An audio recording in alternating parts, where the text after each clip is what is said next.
There we go. Good morning, everybody. We're back in Oviedo. I was out here last week, actually, driving around, checking out just the downtown. Oviedo's got such a unique feel to it. And me being who I am, what we do, you guys know I was not going to let the rest of the news anchors and reporters have fun.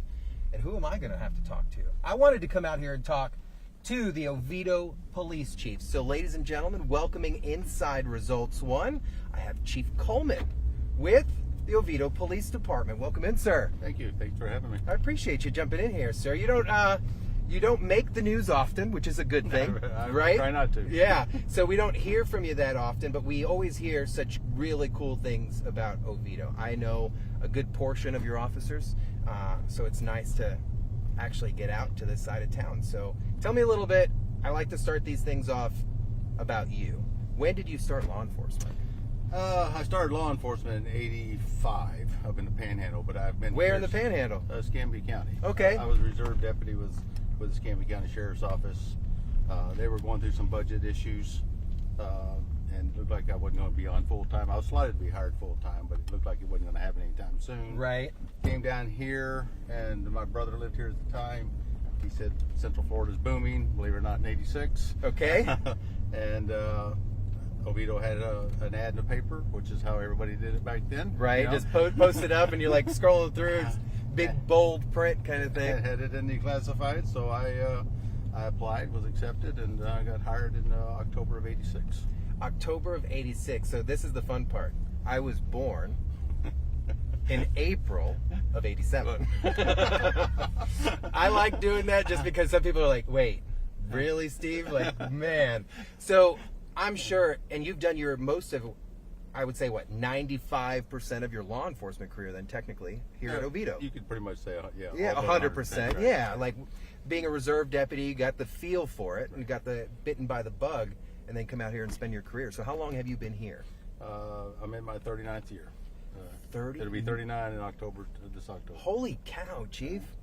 That's a long time. It's been a long time. And you look great. So I'm sure you've seen policing change over the years. Oh, yeah, because like you saying 39, 40 years, you have seen the transition and the new version of law enforcement. Correct. The no technology, the just getting in the car with your keys. Gun and radio. And that was it. Yep, that was it. Did you ever start any time where you didn't have a radio and you had to like stop somewhere to make the phone call? No, that was before my time. Okay. I know a trooper who he did like 40 years with the highway patrol, and that they would have to stop like when he was on a motorcycle and he'd have to stop to make a phone call. Okay. And I was like, what?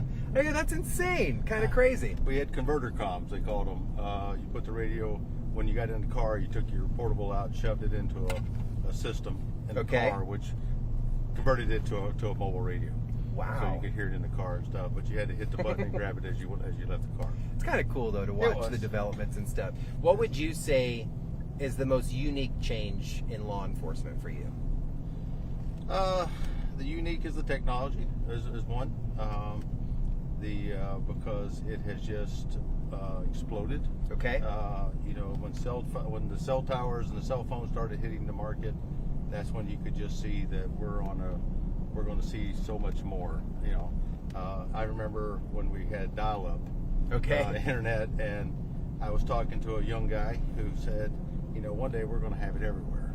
And you're like, nah. Well, and you could see it, but you just like, yeah, but that's going to take, you know, 2 decades, 3 decades or longer, and how fast everything moved that quickly. And then out of nowhere, boom, it showed up. It showed up, and that's on it. But I started here shortly after a down point in the law enforcement was when Rodney King. And I knew that was changing law enforcement. Just didn't know how it would be changed. Much like the George Floyd did, you know, 35 years later, 40 years later. We knew that some things had to change because that's not acceptable. Correct. And that so, and it took longer, I think, change back then because nobody, you know, things were slower. But even in Oviedo, things changed. Right, of course. You know, when I started here, crack was getting crack cocaine was becoming the epidemic it became. It's amazing how if you go back in time and different timelines, certain drugs were Yes. peaking at certain times. Yes. Marijuana was still, pretty prevalent, but crack cocaine was the number one focus on the drugs. And, What would you say your biggest problem in 2025 is here in the city of Oviedo? You guys keep a fairly tight wrap on things here. I would say one of the safest communities in Central Florida. I would agree with you. But every place has their problem. Yes. Whether it's making noise or not. What would you say the city of Oviedo is facing? If you're looking at problems, not crime. Okay. The first problem is the same thing everywhere.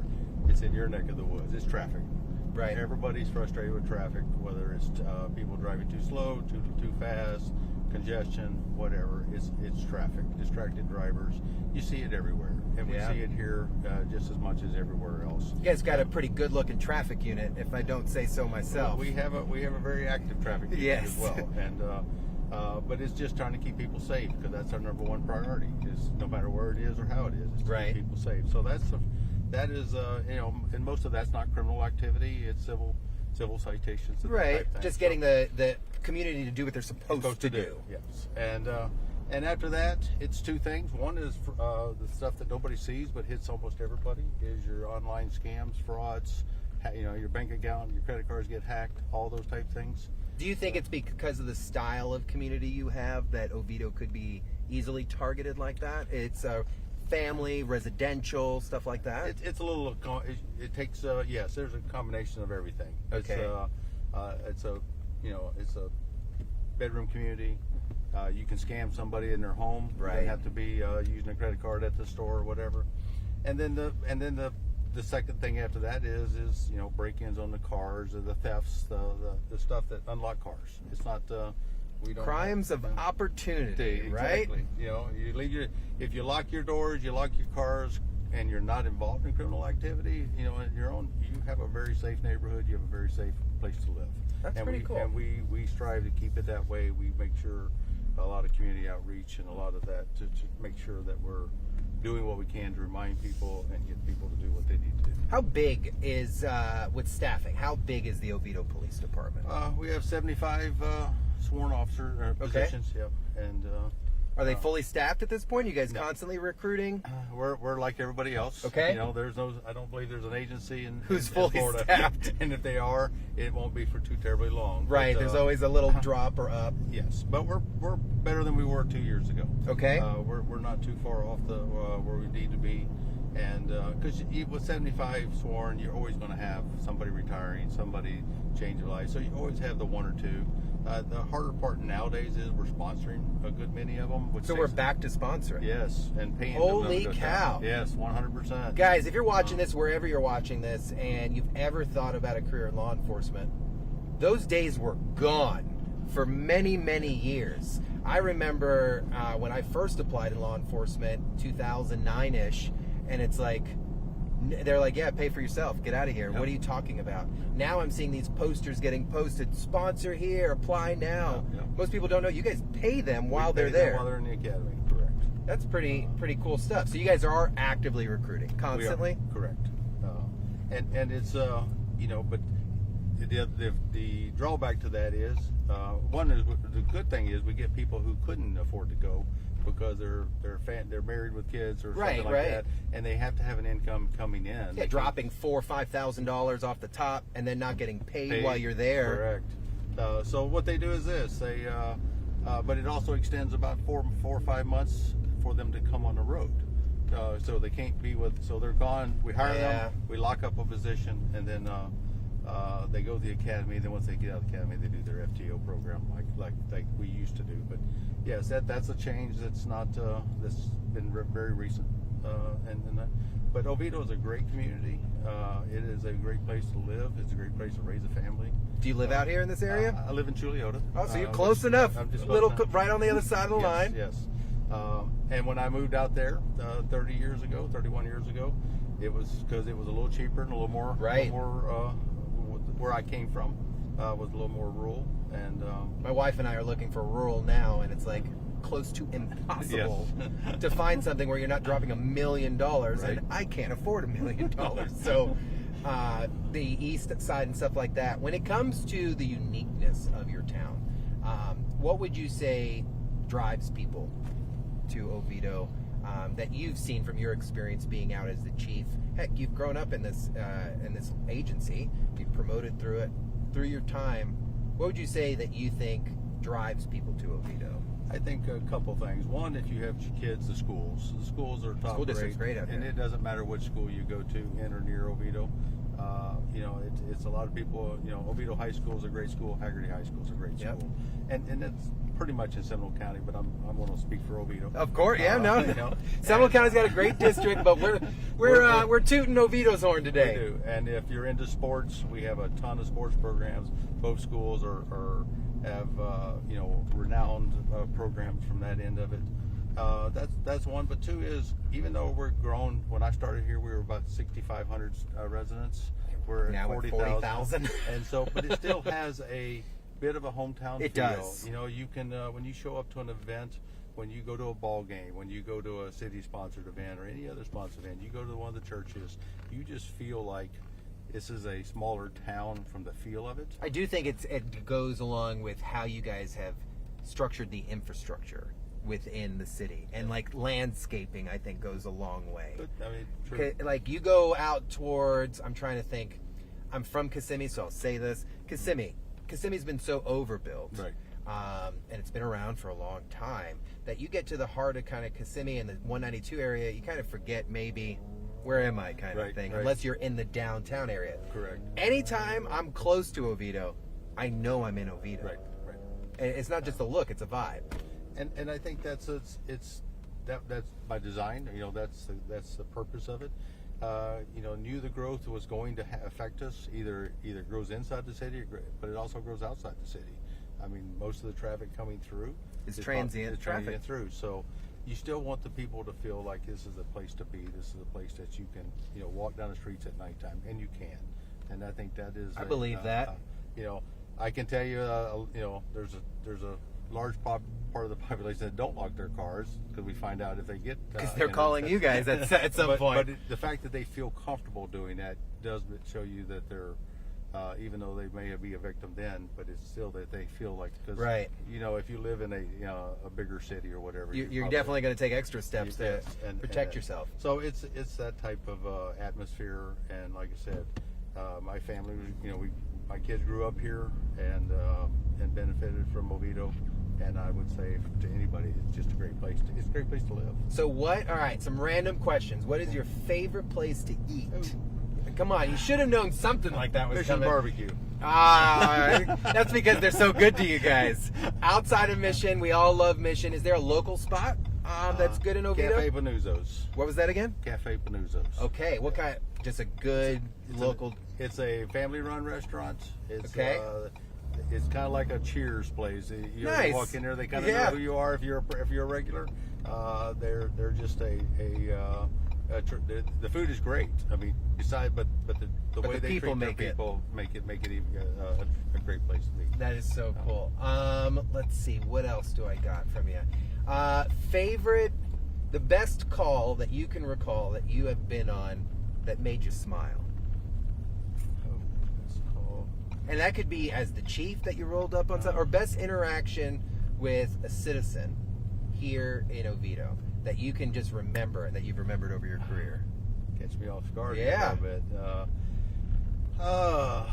Early on, whether it's a crash, whether it's a citizen contact, I'm sure, and man, you've been through a lot of mayors. I'm just thinking that now, 40 years. I've been through a lot. You've been through a few.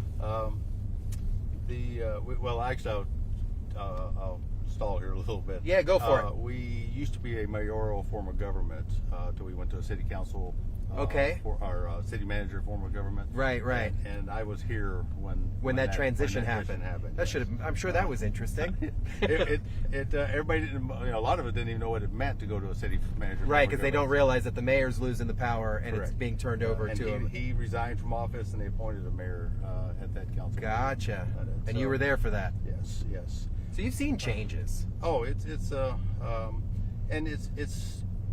always takes a little bit of Oh, of course. adjustment to get used to. Heck, but new station we're going through too right now. So you understand. I understand that. There was a question that, unless you've got an answer for me. Not yet. Not yet. I'm thinking a couple. So where you guys have been, something that I've read up on a little bit, and you guys, and I know I'm not trying to get dicey in this question, but you guys have been in this police department for a long time. Yes, we have. I've seen the council kind of vote no a few times over a new building. What is the reasoning behind that? Is it funding right now, or is it just property and location, or because I've seen that building, it does great for you guys, but you guys are growing and you guys have a huge amount of fleet. I'm just curious, is there ever going to be a works of a new police department? Yes, not maybe One day. not a well. We currently they move forward. In fact, this council meeting or work session tonight, we'll be discussing an aspect of that. We're adding on a 10,000 square foot annex to it. Okay, like an attachment to the building. Correct. Okay. So that'll add the total building, including the bays over there, is about a little over 19,000, and that'll give us another 10, or maybe even a little bit more, where we can put some things in there that we cannot currently do. Give us some elbow room. Nice. That we don't You know how I know, guys, that Chief is not often a passenger in a vehicle? Because every stop sign I come to, every light I come to, if I look left, he's looking left. If I look right, he's looking right. You're right. I'm rarely a You're passenger. rarely a passenger. I'm one of those driver people. Yeah. That likes to drive. Chief, look, I appreciate you taking the time today. You guys are slammed busy out here. You have such a go city with such a homely feel. But we are going to be embedded in this town for the next week. Matt's going to be out here live doing the newscast today. And for you to come out, take time out of your day so you can have a conversation with me and your community really means a lot. Well, so I appreciate that. Thank you for coming. Anytime I can advocate for our community, I'm one of the biggest advocates for it, because I think it is a great community. It will always have problems, but we're here to solve problems. We're here to work with the community to solve problems.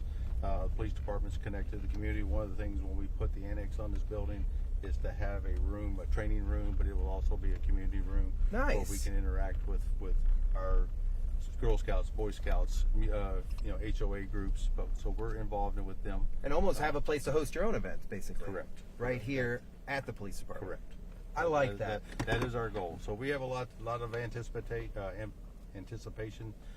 with this, and looking forward to seeing it happen. But like all construction projects, Takes time. And it always gets worse before it gets better. I tell people, they're like, Steve, when are these lanes going to get fixed? And I'm like, guys, they're going to add lanes, but they're also going to take them all away before you get them back, plus the extra ones. So got to have patience with stuff like this. So Chief, the only request I will have, since you said community outreach and stuff, I want to come one day and hang out with your traffic unit.